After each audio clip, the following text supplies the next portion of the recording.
நான் ஒரு பொதுவான ஆள், எந்த கட்சியும் சாராதவன். மக்களின் சார்பாக நான் பேசுகின்றேன், ஒரு கட்சியின் சார்பாக அல்ல. இன்று தேர்தல் காலம், மற்ற எல்லாவற்றை பேசினாலும் எடுபடாது. இன்று ஒரு தேர்தல் காலத்தை இன்னும் ஓரிரு வாரங்களில் நாம் நெருங்கவிருக்கின்றோம். எனக்குள் ஒரு பெரிய கேள்விக்குறி பொதுவானதாக, அடுத்த ஒரு நிர்வாகத்தை, அடுத்த ஒரு அரசை, அடுத்த ஒரு 5 ஆண்டுகளுக்கு என்னுடைய கல்வி, என்னுடைய வரி, என்னுடைய முன்னேற்றம் எல்லாவற்றையும் தீர்மானிக்கக்கூடிய ஒரு அரசை நான் தேர்ந்தெடுக்க வேண்டிய கட்டாயத்தில் இருக்கின்றேன். அப்பொழுது நான் என்னவெல்லாம் யோசிக்க வேண்டும்? ஒன்றும் கிடையாது.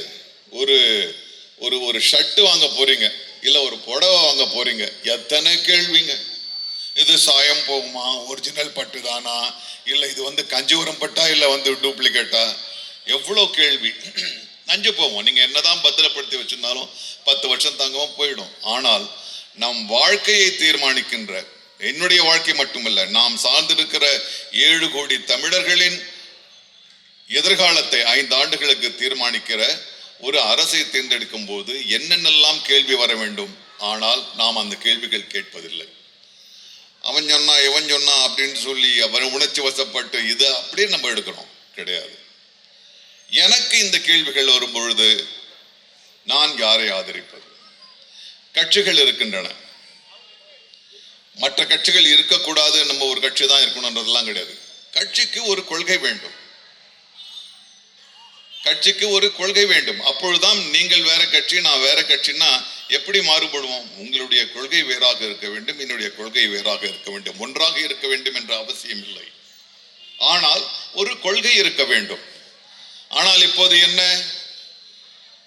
வெறும் பிரபலமாக இருப்பவர்கள் மட்டுமே போதும், பிரபலம் மட்டுமே போதும், கட்சி ஆரம்பிக்கலாம் என்ற ஒரு கட்சி ஆரம்பித்திருக்கிறார்கள். திட்டங்களை பட்டியலிட்டு சொல்வதல்ல கட்சி. ஏன்னா இந்த கட்சிக்காரனும் சொல்லுவான் அவங்களுக்கு வீடு கட்டித்தரேன்னு, இவங்களும் சொல்லுவாங்க வீடு கட்டித்தரேன்னு, அவங்களும் சொல்லுவாங்க வீடு கட்டித்தருவேன்னு. அது திட்டங்கள். திட்டங்கள் கொள்கை ஆகாது. கொள்கை இருக்க வேண்டும். எந்த கொள்கையின் அடிப்படையில் நீங்கள் அரசை நடத்தப் போகிறீர்கள், அரசியலை நடத்தப் போகிறீர்கள் என்ற ஒரு கொள்கை இருக்க வேண்டும். இந்த ஒரு அரசு ஒரு கொள்கையோடு இருக்கிறது, அதற்கு ஒரு பாரம்பரியம் இருக்கிறது. 75 ஆண்டு கால ஒரு பாரம்பரியம் இருக்கிறது. அதற்கு பின்னால் அடுத்த தலைமுறைக்கு, அதுக்கு அடுத்த தலைமுறைக்கு சொல்லக்கூடிய வீர செயல்கள் இருக்கின்றன, தியாகங்கள் இருக்கின்றன, வரலாறு இருக்கின்றன. எல்லாவற்றும் வரலாற்றிலே பதித்த புத்தகங்கள் இருக்கின்றன, வரலாற்று சுவடுகள் இருக்கின்றன. ஆனால் படங்களின் பட்டியலிட்டு இதனால் நான் அரசு அமைப்பேன் என்று சொன்னால் அது எனக்கு தேவையில்லை. அடுத்து ஓகே, இவருடைய கொள்கை, இவருடைய கொள்கை, இவருடைய கொள்கை இருக்கிறது. இந்த கட்சிக்கு ஒரு கொள்கை இருக்கிறது. அவரவர்கள் கொள்கை அவரவர்களுக்கு சிறந்தது. எனக்கு என்ன வேண்டும்? நான் கருப்போ சிவப்போ பச்சையோ காவியோ சிவப்போ மஞ்சளோ என்றல்லாமல் எல்லோரையும் ஒன்றாக அரவணைத்து செல்லக்கூடிய ஒரு அரசு வேண்டும், ஒரு கொள்கை வேண்டும். அது யாரிடத்தில் இருக்கிறது? யாரிடத்தில் இருக்கிறது என்றால் இங்குதான் வர வேண்டியதாக இருக்கிறது.